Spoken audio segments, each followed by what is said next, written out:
Hi, today I'm going to do something different as there will be no soldering today. I'm going to take a look at Xbox Series internal storage / SSD drive and see if I can replace it with something else, and more importantly, if I can make a backup of the drive just in case it fails.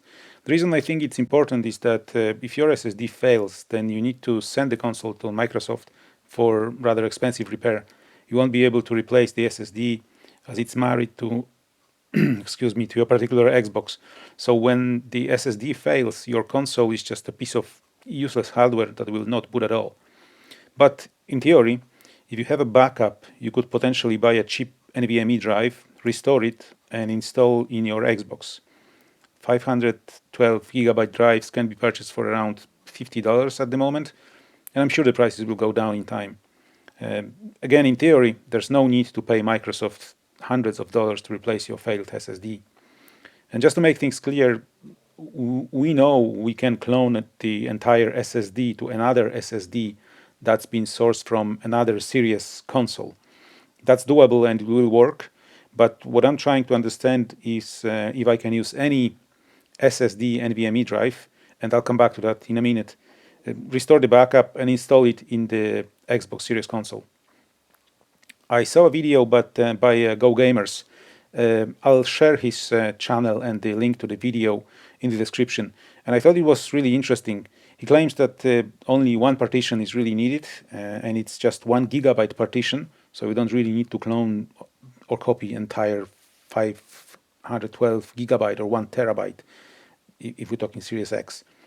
So you can simply clone 1 gigabyte partition, save it somewhere safe. So when your SSD fails, you can get another SSD, restore that one partition, and your Xbox will work again, and without costly Microsoft repair. So anyway, here's what I'll be using today and what you'll need. So you'll need a Xbox Series console. This is the Series S. But if this works for S, it'll work for X as well. You'll need some sort of NVMe reader. This is, I purchased it on Amazon for about $25 maybe. I'll share the link to this. You can also buy the kind of cloner SSD, NVMe cloner device. So you put your source, your destination, it will clone it. But again, this is not the purpose of this video. And plus, these cloners are rather expensive, $100+. So this will work. It's quite cheap, and you can use it as an external drive or whatever you want. The good thing about this is you don't really need a screwdriver. It just pops out, and it accepts many sizes, pretty much all sizes of the NVMEs. So this is really good. You'll also need NVMe.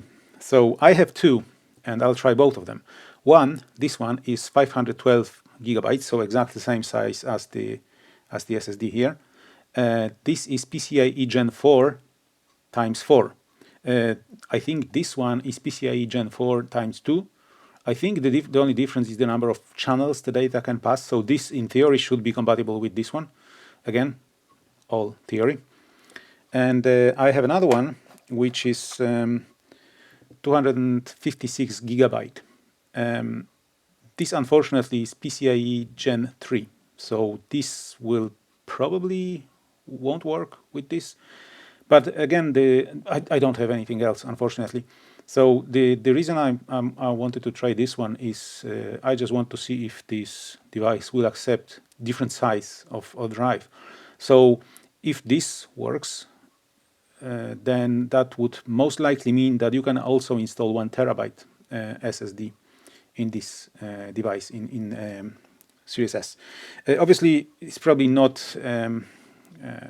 Today probably the 1 terabyte drives are probably too expensive, but again, in time they will surely go down in prices. So potentially, or again, in theory, you could install one here. But again, the problem with this one is that it's PCIe Gen 3. So I'm kind of skeptical. I'm not sure if this will work. Anyway, we'll start with 512 gigabytes, sorry, and we'll see. So let me disassemble this device. I'll pull out the original SSD or NVMe drive that's in here, and I'll come back in a minute. Okay, so I disassembled the Xbox, and this is the board, and obviously the SSD drive was right here, or NVMe drive, and this is the drive, the original one that came with this. Let me see if it says PCIe Gen whatever. I'm not sure if you can see this, maybe like that. No, I don't see this. I don't. Yeah, it doesn't say. I think it doesn't really say which generation is that. Yeah, doesn't say anything. Anyway, as far as I know, this is Gen 4. So again, most likely our 256 gigabyte drive won't work. Okay, so let me install that in my enclosure. So it goes like that, and then you just put this thing back in, and it's done. So I'll connect it to my Linux machine, and I'm using Linux. You can use Mac for that. There is an application for Windows. I'll share the link. You can do it on Windows as well. I think on Windows is even easier. But anyway, let's do that. So I'll connect it to my Linux machine, just like that. Let me share the terminal window. So this is my Linux machine that I'm using. So let's see if we have if this device has been recognized. Yes, it has. So this is the SDB is the drive. You need to remember that device name, and there's 6 partitions on this device. So partitions 2, 3, 4, 5, 6 are just NTFS partitions. So they can be accessed, in Windows, Linux. Actually, they have been mounted here, as you can see. So I have them mounted. That first partition is a somewhat special partition. The Go Gamers channel, or the guy mentioned it's a raw partition. Well, it is somewhat. What I mean is, it's not really raw partition. It's a partition that has XBFS file system, which is Xbox boot file system. There has been some research done on that by the community, and it's quite well documented. And actually, we can read files from that partition, no problem. The problem is that most of those files are encrypted with console key or Microsoft keys, so they are really more or less useless. At least that's my understanding. Yeah, again, it looks like a raw partition because you can't read it under Linux, Windows, or Mac or whatever. But again, with some tools, you can actually read the contents of that partition. But again, according to the and by the way, I'll share the link to that Xbox development Wikipedia, or where the XBFS is documented. But anyway, this is the partition that we need to make backup of. So if, in theory, again, if we clone this partition or make a backup of this partition, then restore it on another drive, then in theory we can then use our Xbox and it will work.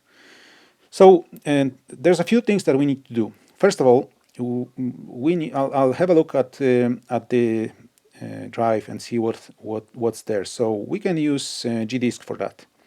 /dev sdb. Actually, I need to be root. Gdisk dev sdb, and we can then print. So as you can see this. That these are the partitions. This is 1 gigabyte partition, and the name is XBFS, and it's actually XBFS partitions. These are the remaining ones are NTFS partitions. So I think there's a few things that are interesting here. First of all, the drive is 420 gigabyte and not 512. But anyway, this is the model. I think this is the controller. Actually, the controller that's on the drive. Sector size. This is really important as well. So 4K. Disk identifier. may be useful. I think we'll need to copy that. I'm not sure, but I'll just copy that to the new disk that I'll be using. And then partitions alignment. So these are aligned on 2 sector boundaries, worth remembering. And that's pretty much it. Yeah, so the one thing that I noticed here is this. I'm not sure if this is by design or is Microsoft is using some some tricks here. I don't know, but apparently there's no backup partition table or CRC errors and all that. So normally you have main partition table on the drive and then backup partition table. On this one, main partition table is okay, backup is not. But this drive, again, works. So I'm assuming it's by design. I'm assuming that's what Microsoft does. Anyway, so let's exit this. And what I'll use SG disk this time. SG disk. And I'll do a backup of that partition. Sorry, of the partition table. So backup. And then the next, the argument here is the file name. So original partition table SG disk. This is just the file name. That's what I'm using. Just the file name that the backup will be made in. And dev sdb. And that's done. Let's have a look. Yeah, we have that. So this is the partition table. So if we're using 512 gigabyte, we can then restore that partition table, and all these partitions will be there. Obviously with no contents, but the partitions will be there. I'll try to do it manually, just for 2 reasons. One, I want to see if it works. So because if I do it manually, these errors will be gone. So there will be no errors, no. So the partition table will be okay. So I'm not sure if it will work or not, but anyway, I'll try that. Another reason is that obviously if you have different size drive, then you can't just restore that, because the drive is different size, and it will work, but you'll be wasting a lot of space on the drive. Or if you have smaller drive, which obviously makes no sense, but if you do, then that won't work because there's no space there. But anyway, now another thing that I'll do, I'll just do save this partition, all this output, so that I can refer to that later for again to see sectors and all that. So to do that, you just do sg disk -p sdb. So this will just print exact same data, but I'll save it to a file. So disk info .txt. So if you do cat disk info, it's right there. And then I'll also get some more detailed partition information. So, and you do that by just doing -i and then partition name. So this is the first partition. What I need from here is this partition GUID partition identifier, and partition size, actually this one maybe.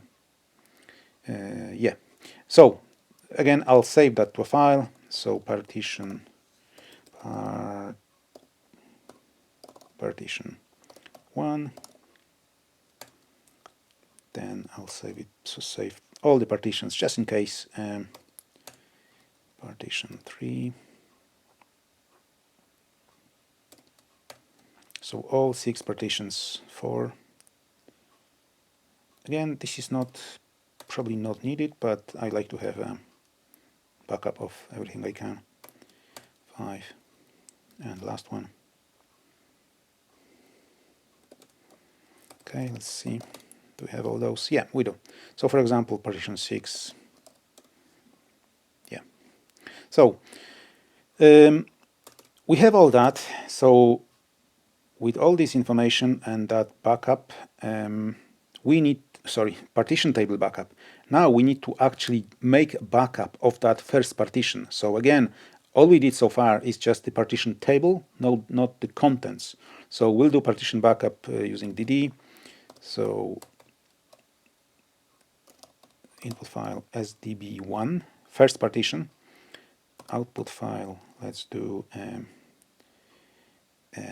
Raw partition 1 will be output, and block size will do 4096. That really you can be 1K, whatever, 4016, because it's the cluster size right here is 4096 anyway, so that should work. So this will take some time, so we'll wait. Again, make sure if you're working with DD commands or gdisk command or fdisk, whatever, make sure you don't destroy it. So this is input and not output, because otherwise you would overwrite everything. But anyway, just be careful working with this. So I'll be back when it's done. Okay, so that's done. No errors, so we should have this file right here, and we do. So this is actual image, actual data that's on that one partition. So with this, we are done with the original drive. So I'll remove the original drive from this, and I'll install the new one. Just by the way, these are still mounted, so I need to unmount it. So SDB there. So if I do, these are not mounted now, so we should be good. We can remove them now. We can remove that now. So let me clear the screen again, and again I'll reinstall. I install this one. I'll install this one, 512 gigabyte, and I'll show you the. I bought this on eBay. It came from a laptop or something. So again, about €50 or $50 I paid for that. So yeah, I'll install this one in the reader, and I'll come back. Okay, so the drive is installed and connected to my Linux machine. Let me bring back the terminal window. So let's do lsplk. So this is the drive. Doesn't have any partition on it, as you can see, just SDB. So let's actually, let me just do one more thing before I do that. So let me cut disk info, and let me cut partition 1. It's just I need that information accessible. So let's just do gdisk def sdb, and we do print nothing. So on this drive we have sector size 4K, exact same as previously. Obviously GUID, I'm not sure if it's the same. It's most likely different, but we'll change that. This is important. So if you remember, partitions were aligned on 2 sector boundaries on the original drive, and by the way, as you can see, this is different size. So if we were using just if we restore the partition table from original one, we would be wasting a little bit of data, because the original one, space, because this was 420, this is 476. So yeah, over 50 gigabyte. So yeah, I think yeah. Anyway, so what we need to do, we need to change that. We need to tell gdisk that we need partitions to be aligned on what, 2 sector boundaries. So to do that, you need to go into expert mode, and then the command is where is it? There it is, L. This. So L, sector alignment will be 2, and that's done. So we go to main menu, and if we do print, it should say 2. Yeah, exactly. So let's recreate that original partition. So it started at sector 6, and end sector was this. So I'll just copy that. So new partition, partition 1, start sector was 6. Yeah, and then plus we need sorry, that was the end sector, right? Not sector not yeah, end sector. So yeah, no plus, that's just end sector, and the partition type code 0700. So I'll just copy that and paste that here, and that's it. So we should have that exact partition. So you see, just one partition, and we need to change the name obviously to XBFS. Not sure if we actually need to change that, but it was XBFS, so let's do that. And to change partition name, I think you need to be in the expert mode as well. Maybe not. Oh yeah, change partition name. So in regular menu. So C, partition is 1, XBFS. So let's print that. Looks perfectly fine. What else? So I need to change disk identifier. So I'll just copy this original disk. Well, I'm not sure if I need to do that, but this is the original one. So I'll copy that, and then now I need to be in expert mode, and to change disk, where is it? G, new, there we go, changed. So go back to main menu, print. So is it the same? Yeah. So this identifier has been changed. Now we need to change partition GUID. So let me scroll back up, and that partition GUID, original partition, was this one, partition. So this is from that file that we saved, partition 1. So we'll change that, and again we'll need to be in expert mode, and the command is C, partition 1. Okay, go back to main menu, print. I think that's all. Yeah, I think we're good. So let's just write that. Yes. Again, just I didn't mention that, but once you start doing this, everything will be destroyed. So if you have anything on the drive, just make a backup copy first.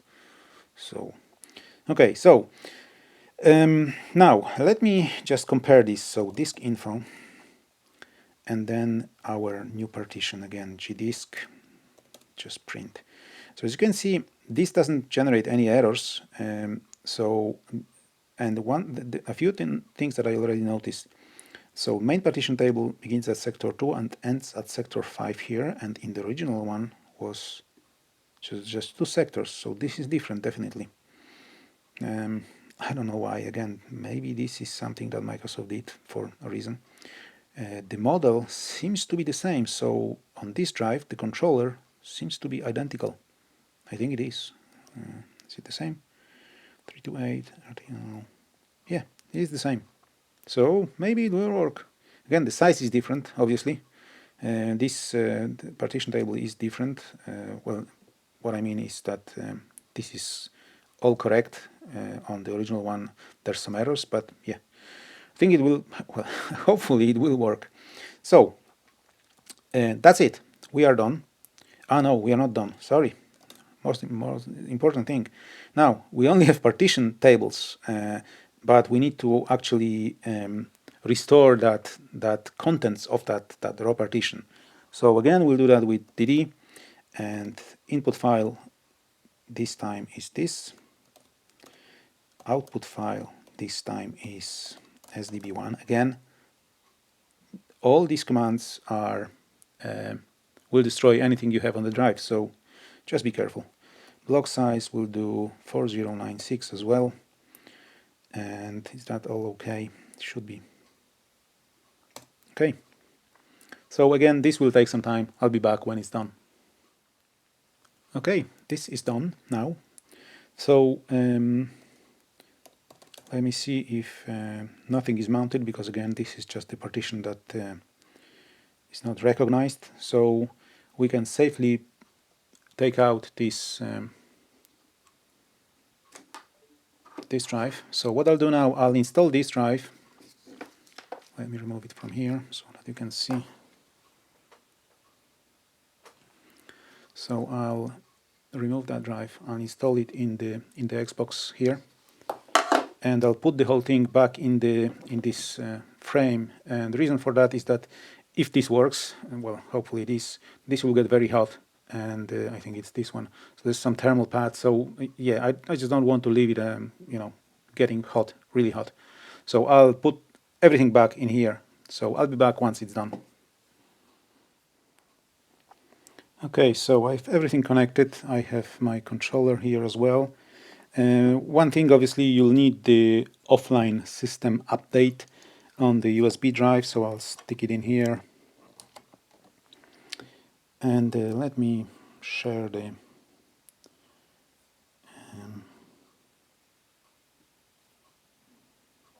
yeah, hopefully you will see that. So let me start this and see what happens.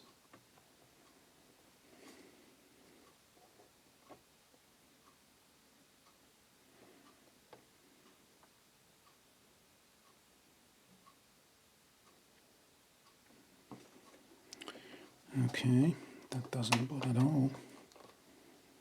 The question's why. Oh, yeah, power. I need to plug the power cable in. So that's plugged in now. And let's try and start this. Let me move this so that you can see there. So you can see it. It does actually start. It doesn't power off. So that's a good sign. This is actually expected. So let's see. Let's go troubleshoot. And let's try offline system update and see what happens.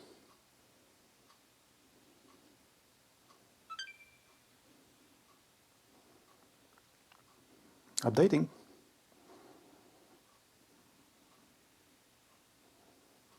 Okay, let's leave it like that and let it finish, and we'll see what happens.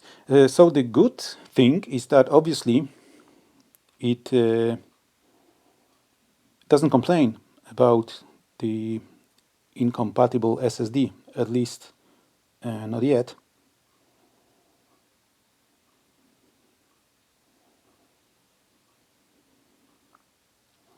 I think I'll leave it like that. I'll come back when anything kind of happens. So whether we have an error or it boots up, I'll come back.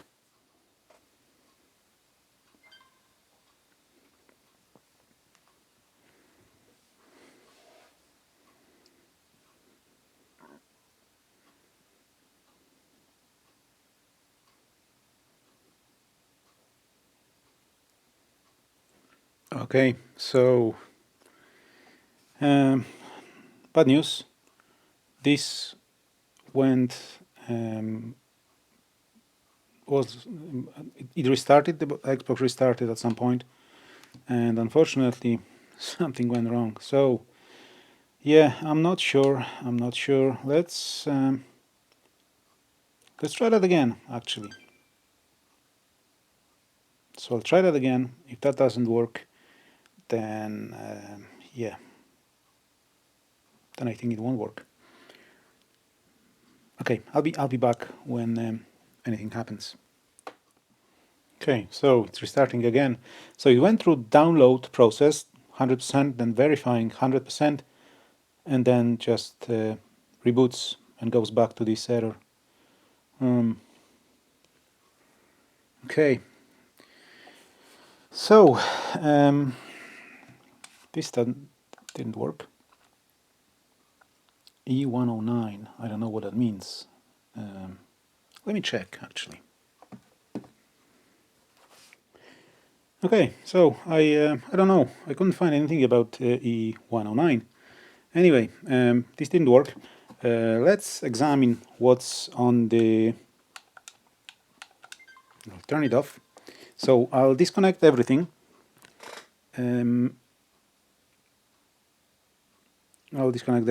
I'll remove the drive. I'll connect it back to my Linux machine, and we'll examine what's there, if it created anything. So yeah, let's see. I'll be back in a few minutes. Okay, so the drive is connected. So let's do lsblk. So as you can see, it did create all these partitions. One one thing, let's see this, compare the sizes. So SG disk minus P. So this is the current one, and this is the original one. Is there any difference? Yeah, it is. So it actually recognized that this drive is slightly larger, created a larger partition on the new one, although about 15 gigabyte larger only, but still, yeah, interesting. And there's no errors, as you can see. Yeah, I don't know. I don't know why it didn't work. Let's did it mount it? Yeah. So let's say change to media, and let's say user content. Is there anything there? Yeah. Host memory dump. Yeah. I think it. I think it did a dump of memory when it failed here, so nothing we can use. Let's say system update.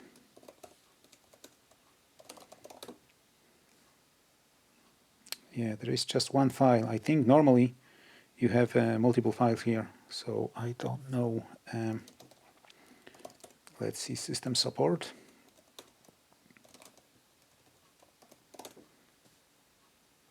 Yeah, so it did create something, but obviously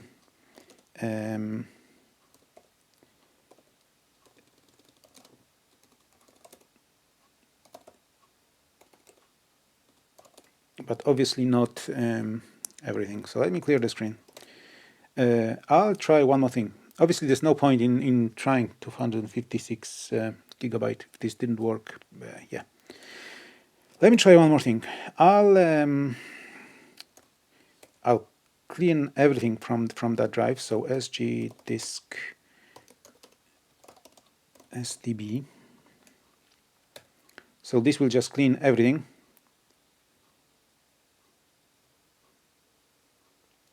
So if we do lsplk lsplk. Oh, I know, unmount was mounted. So let's do that now. And let's do lsplk now. So the drive there's nothing there. So what I'll do, I'll restore the the partition table that we did, and the copy. So this file here, and we'll see what happens. And then restore the partition and try it again. Maybe that will work. I don't know. So SG disk, I think it's load backup. The command SDB. Did that work? Let's examine. Yeah, we do have that. Unfortunately, yeah, this won't work. When you restore a backup, obviously that backup was incorrect. But if you restore the backup, I think the errors, so it recreates that backup partition. So this we don't have these errors. Yeah, I don't know. Anyway, so that worked, obviously. So let's do the dd command again. So what was the file name? The file name was this.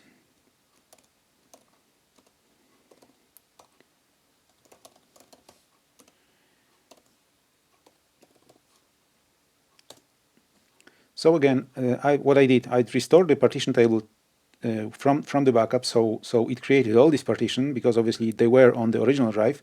Obviously, we have a mismatch of like you have a lot of space that's free, but yeah, we've restored the partitions, everything as it was on the original drive. Now I'm not sure if this will work. I don't see a reason why it wouldn't.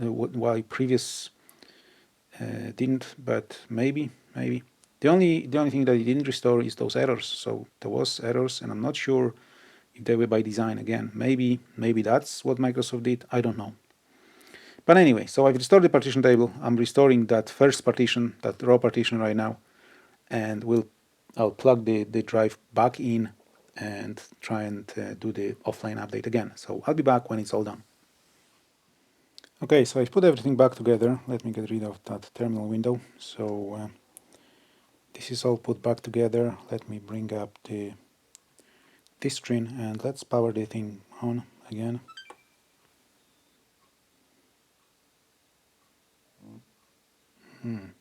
This is just powering back off. So this is even worse than it was. Let me see maybe there's something wrong with.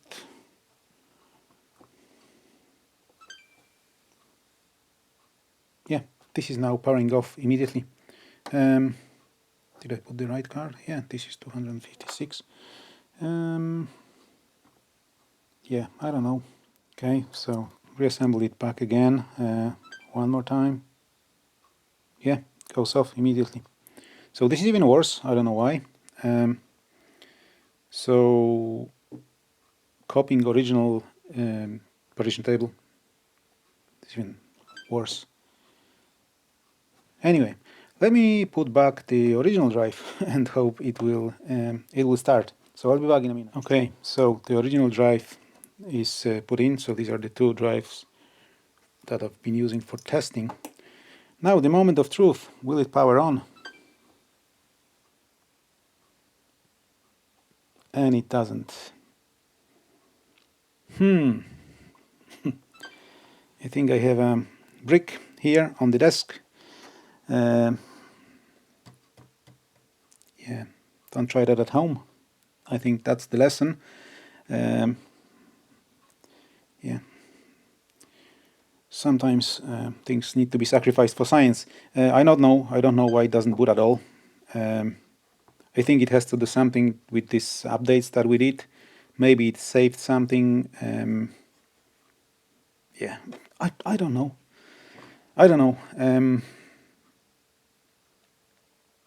That's bad. I don't like that. But anyway, I think this will be parts only device. Yeah, it definitely doesn't boot. Anyway, that's all for today. Yeah. Okay, a quick update. I had a quick look at this whole thing again, and it's definitely a brick now. So we are looking at that body here. This will be kind of good console for parts. Fortunately, I bought it for this purpose, and I was kind of aware of the risks, but still. I think I know where I made a mistake. So if you remember, we had an original drive. I did a copy of that partition, first partition. Then I put that copy back on this drive. I put this drive back in here, and I started the update. And that update went for a while, and I think, and obviously it created the partitions and all that, and I think that update may have written something to that first partition. And so I think I should have made that the copy before I went and kind of repartitioned this drive again and put the backup of the original first partition back again here. I should have made a copy of that first partition, and I'm pretty sure if I had that copy of the partition after the failed update, and if I put it back on the original drive, I'm pretty sure it would still work. But I didn't, and it's lost forever because on this one I have the copy of the original first partition. So yeah, this is what it is. It was a lesson. But yeah, don't do this at home, I say. So I think the conclusion is that any random drive won't work. So it's probably best to use the drive that came from the Xbox and not something else, because it won't work. And if you try doing this, then make a copy every single time you run an update, even failed update. make a copy of that first partition just in case. So yeah, this time it's really that's all for today. So again, thank you for watching, and please subscribe if you like my videos. Thank you.